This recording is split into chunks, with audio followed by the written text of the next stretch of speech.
কখনো আপনারা পেনের ভেতর সূচ ভরে দেখেছেন? হাত না লাগিয়েই কখনো ঘর মুছে দেখেছেন? এমনই কিছু ছোট ছোট টিপস শেয়ার করব। আশা করছি টিপসগুলি যদি ভালো লাগে আপনারাও ট্রাই করে দেখবেন, উপকার পাবেন। অনেক সময় দেখা যায় দেশলাই কাঠি আমরা নর্মালভাবে বক্সের মধ্যেই ফেলে রাখি। এতে কাঠিগুলো ড্যামেজ হয়ে যায়। যদি একটু বৃষ্টি হয় দেখবেন, যতই আপনারা শুকনো জায়গায় রাখবেন না কেন দেশলাই, ভেজা ভাব চলে আসে, জ্বালালে নষ্ট হয়ে যায়। এই ধরনের আমাদের বাড়িতে অনেক কৌটো কিন্তু পড়েই থাকে।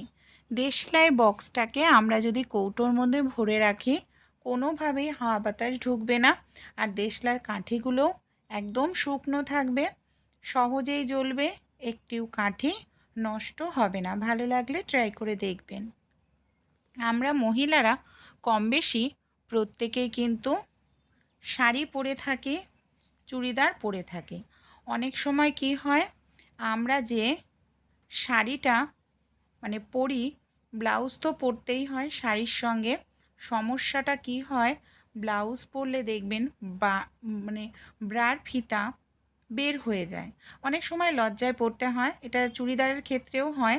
তাই ছোট্ট একটি টিপস যদি আমরা অ্যাপ্লাই করি, কখনোই আর ব্লাউজ থেকে কিংবা চুড়িদার থেকে ব্লাউজের ফিতা বের হবে না। কি করতে হবে এর জন্য চলুন দেখে নিই। এখানে আমি ডবল টেপের সেলো টেপ নিয়েছি। সব সময় টিপ বোতাম থাকে না দেখবেন লাগানো, তাই সেক্ষেত্রে ডবল টেপের সেলো টেপের সঙ্গে ব্লাউজের যে কাঁধের অংশটা আর ব্রার ফিতার এইভাবে লাগিয়ে নিন। এতে দেখবেন কোনোভাবেই আর ব্রার ফিতা কিন্তু বের হয়ে যাবে না। আমাদের বাড়িতে ছোট বাচ্চাদের যে এই ধরনের স্কেলগুলো থাকে না, অনেক সময় কি হয় দেখবেন, এর কভারটা নষ্ট হয়ে যায়। কিছুদিন স্কেলটা যদি ব্যবহার করা হয়, তারপরেই দেখা যায় যে লেখাগুলো থাকে, ইঞ্চির মাপগুলো, সেটা মুছে নষ্ট হয়ে যায়। আবার আমাদের নতুন করে স্কেল কিনতে লাগে। তাই এইভাবে সেলো টেপ যেখানে লেখাটা রয়েছে স্কেলের, সেই জায়গাটায় এইভাবে সেলো টেপ লাগিয়ে নিন। তাহলেই দেখবেন কত সহজেই আপনারা একটি স্কেল অনেক বছর ব্যবহার করতে পারবেন। সহজে নষ্ট হবে না, কিনতেও লাগবে না, আর লেখাটাও বোঝা যাবে সহজে। সূচ সুতো দিয়ে কম বেশি আমরা প্রত্যেকেই বাড়িতে সেলাই করে থাকি। অনেক সময় দেখবেন কি হয়, সূচগুলো আমরা এখানে সেখানে রেখে থাকি, যার ফলে কি হয়, হারিয়ে যায়। আবার আমাদের সেলাই করার সময় নতুন করে সূচ কিনতে লাগে। আমাদের বাড়িতে এই ধরনের অনেক পেন কিন্তু থাকেই। তো এই ধরনের পেন যেটার রিফিলটা খোলা যায়, সেই পেনের ভেতরে আপনারা এইভাবে সূচগুলোকে ভরে রাখুন, ঢাকনাটা আটকে দিন। যখন আপনাদের সূচের প্রয়োজন, তখন খুব সহজেই ক্যাপটাকে খুলে সূচটাকে আপনারা বের করে নিতে পারবেন এইভাবে। আর এইভাবে যদি সূচগুলোকে ব্যবহার করা হয়ে যায়, ঢুকিয়েও নিতে পারবেন। যেহেতু পেনের ক্যাপটা থাকে, তাই সূচ হারিয়ে যাওয়ার সম্ভাবনা থাকবে না। অনেক সময় দেখা যায় আমাদের বাড়িতে চাবির রিং তো থাকে, কিন্তু দেখা যায় এরকম চাবির রিংটা থাকলে দেখতে কতটা বাজে লাগে। তাই এই ধরনের অনেক কার্ড থাকে, শপিং কার্ড থাকে, দেখা যায় কোনো কাজেই আমরা ব্যবহার করি না। তাই এই ধরনের কার্ডগুলো দিয়েই আমরা খুব সুন্দর দেখুন চাবির রিংটি তৈরি করে নিতে পারি। আর তার মধ্যে যদি আমরা চাবিটাকে এইভাবে ভরে রাখি, দেখতেও ভালো লাগবে, আর রিংটাও আমাদের কাজে লেগে যাবে। রুটি আমরা কম বেশি প্রত্যেকেই খেয়ে থাকি। অনেক সময় দেখবেন আমরা যখন রুটিটা বেলি, কি করে হাত দিয়ে আমরা আটাটা তুলে নিই। হাত দিয়ে এইভাবে আটাটা যদি তুলে নিই, হাতেও আটা লেগে যাচ্ছে। আটাতে বারবার হাত দিলে সেই আটাটাও কিন্তু নষ্ট হয়ে যায়।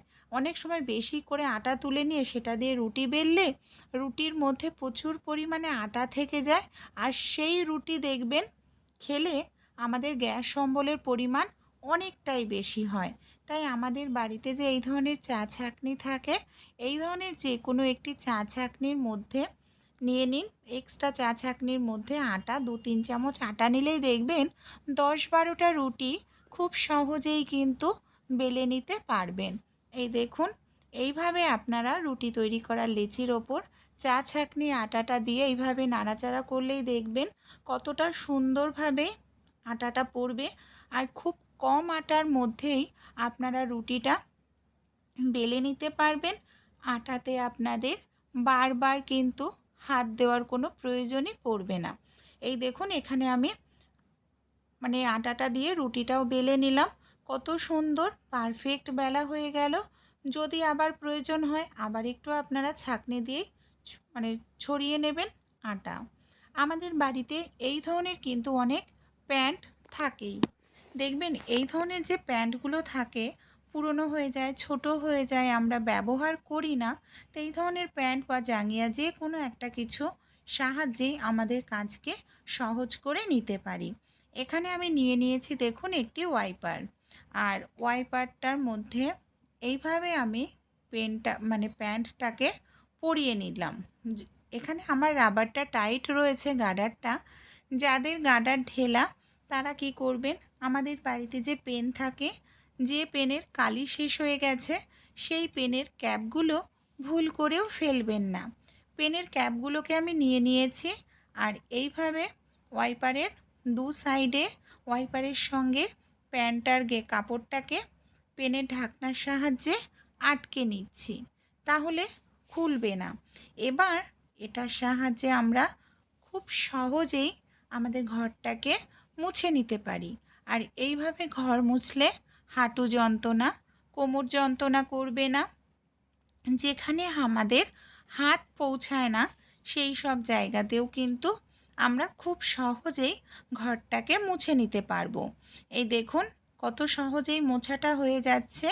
এমনকি এটা দিয়ে যখন মোছা হয়ে যাবে তখন আবার আমরা এই যে পেনের ঢাকনাগুলোকে খুলে এটা ধুয়ে নেব, শুকিয়ে আবার দ্বিতীয় দিন ব্যবহার করতে পারবো। আমাদের বাড়িতে এই ধরনের অনেক কন্টেনার থাকে। এখানে পুরনো এমনই একটি কন্টেনার আমি নিয়ে নিয়েছি। সেই সঙ্গে এখানে আমি একটি কাঁটা চামচ খুব ভালো করে দেখুন গ্যাসের ওপর রেখে গরম করে নিলাম। এবার আমি কি করব, এই যে কাঁটা চামচটা গরম করেছি এটাকে আমি ফুটো করে নিয়েছি কন্টেনারটাকে। অনেক সময় সাবানের পাত্রটা দেখবেন আমাদের এরকম থাকলে তার মধ্যে সাবান গলে যায়, স্কচব্রাইটটাও তাড়াতাড়ি নষ্ট হয়। কন্টেনারটাতে যেটা আমি ছিদ্র করে নিলাম সেটাকে আমি কি করব, তার উপরে গার্ডার লাগিয়ে এইভাবে সাবানটা ওপরে রাখবো, স্কচব্রাইটটা নিচে রাখবো। জলটা খুব সহজেই ঝরে